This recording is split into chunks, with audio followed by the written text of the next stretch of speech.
તમે છેલ્લા 20-25 દિવસથી મારા ફાધરના ધક્કા ખવડાવો છો પંચાયતમાં, તો ધક્કા કેમ ખવડાવો છો?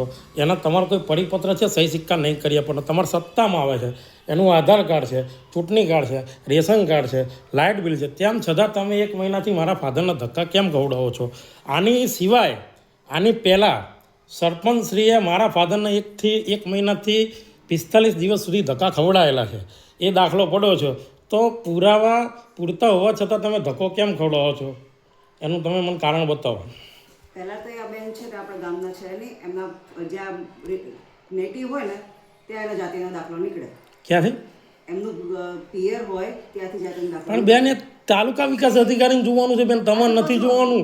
ટીડીઓ તાલુકા દાખલો તમારે કાઢવાનો છે બેન. દાખલો કાઢવાની સત્તા કોની છે? સાઈન અહીંથી ફોર્મ થશે ને પછી થશે ને. પણ બેન ફોર્મમાં તમારે એ જોવું જરૂરી છે? તમારી જોડે પરિપત્ર છે કે ત્યાંનું કોઈ ડોક્યુમેન્ટ છે? તો પરિપત્ર બતાવો મને. જાતિનો દાખલો બક્ષીમનનો કાઢવાની સત્તા કોની?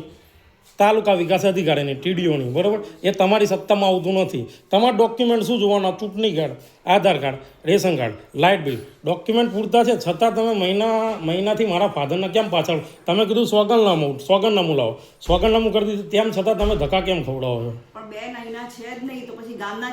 પણ બેન એ તાલુકા વિકાસ અધિકારીનો વિષય છે. તમે જેના સહી સિક્કા કરી આપો કોરામાં કરી આપો છો. સાંભળો બીજી વાત, કોમલબેન કાર્તિક કુમાર પટેલ, એમનું પિયર થાય જરોદ, તાલુકો વાઘડિયા, જિલ્લો વડોદરા. એમની સાસરી થાય બદરખા, તાલુકો ધોળકા, જિલ્લો અમદાવાદ. એમની મોસાળ સાસરી થાય જલાલપુર વજીફા, તાલુકો ધોળકા, જિલ્લો અમદાવાદ. એમનો જન્મનો દાખલો એમના પિયરમાંથી નીકળે, તેમ છતાં તમે આ ગ્રામ પંચાયતમાંથી કાઢી આપો છે. એની એફઆઈઆર થઈ છે, ચિંતા ના કરશો. એની આરટીઆઈ મેં માગી લીધી છે, એફઆઈઆરની કોપી આવશે, હું એટેચ કરીશ, બરાબર? એનો તમે જવાબ આપજો. તે સિવાય રમણભાઈ મરઘાભાઈ દેવી પૂજક, આજથી 2 કે 3 વર્ષ પહેલાં એ ભાઈ ઘણા વર્ષો પહેલાં ગામ છોડીને જતા રહેલા છે અથવા ગુમ થયેલા છે. એમનો દાખલો કાઢી આપવાની સત્તા કોની? પ્રાંત ઓફિસમાં એની પ્રાંત સાહેબ સામે એની અપીલ દાખલ થાય, ત્યારબાદ પ્રાંત સાહેબ હુકમ કરે ગ્રામ પંચાયત તરફ, ત્યારબાદ એ હુકમના આધારે તમારા રજિસ્ટરમાં નોંધીને દાખલો આપવાનો. તેમ છતાં એ દાખલો તમે કાઢી આપો છે. આટલા ખોટા કામ થાય છે ગ્રામ પંચાયતમાં, તેમ છતાં બેન આ મારું સાચું કામ હોવા છતાં તમે કેમ નથી કરી આપતા?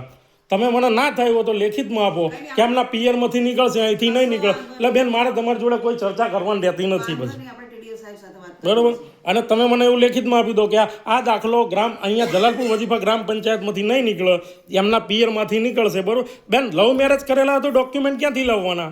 અહીંયા જે પૂરતા ડોક્યુમેન્ટ છે જલાલપુર વજીફાના, બરાબર? એટલે તમે જો મને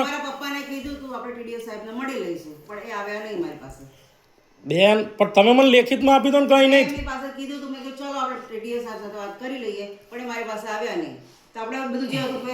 બેન તમે મને લેખિતમાં આપી દો કે આ દાખલો જલાલપુર વજીફા ગ્રામ પંચાયતમાંથી નહીં નીકળે, ભાત ગ્રામ પંચાયતમાંથી તમારે કઢાવવો પડશે, તો હું એના પિયરમાં જઈશ, હું એના તલાટી. તો તમે મને લેખિતમાં આપો બેન, ધક્કા ના ખવડાવશો.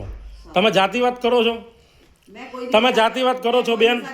તો કોમલબેન કાર્તિક કુમાર પટેલ, એમનું પિયર થાય જરોદ, અને તમે મોસાળ સાથેનો દાખલો કાઢી દીધો, એની એફઆઈઆર બી છે બેન, તમારી ઉપર થયેલી છે. 2025નો કેસ છે.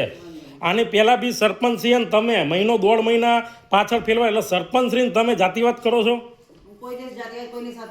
તો બેન પાછળ ફેરવવાનું કારણ શું? તમે લેખિતમાં આપો, તમે લેખિતમાં આપો, બરાબર? તમારે જે અધિકારી જોડે વાત કરે મને તમે લેખિતમાં આપો જવાબ. નકર હું કાલે ફડફડિયા મોકલું, મારે મોકલવાના હતા, બરાબર? ચલો, થેન્ક યુ.